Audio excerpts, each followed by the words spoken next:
Assalamu alaikum warahmatullah. Ya barkamu da sake saduwa da ku wannan sabon bidiyon. Ni ne naku Umar Bije. Kamar da ka sani yanzu data ta yi tsada sosai, to amma dai MTN su sun kawo sabon tsarin da zaka samu datan duk gig daya akan naira 318 kashal. Sabanin dai yadda aka sani yanzu gig daya ko ta cikin application ne yana kaiwa 600 da wani abu, amma su tura yana kaiwa ma irin 700. To amma dai yanzu ta MTN zaka samu gig daya akan naira 318. Saboda haka dai ina roƙonka kafin nan mu fara bidiyon ka taimaka danna wa bidiyon liking, domin ka liking zai sa bidiyon ya yaɗu sosai ta yadda mutane da yawa za su amfana da dalilinka. Sannan bayan ka gama kallon bidiyon sai ka taimaka kai sharing bidiyon a groups waɗanda kake shiki na WhatsApp da Facebook, domin wasu ma su samu dama su kalli bidiyon su amfana.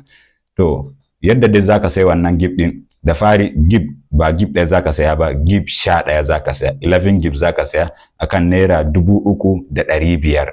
To saboda haka in ka lissafa 3,500, in ka lissafa 318 times 11 kusan zai baka 3,500. To zaka samu kenan duk gig ɗaya akan 318, kuma ba wai lokaci ɗaya zai expire ba, 30 days ne expire. Saboda haka 11 gig yawancin mutane ma ba zai ice su zuwa 30 days ba. Kamar ni cikin kwanaki kaɗan ma zan gama cinye wannan 11 gig din.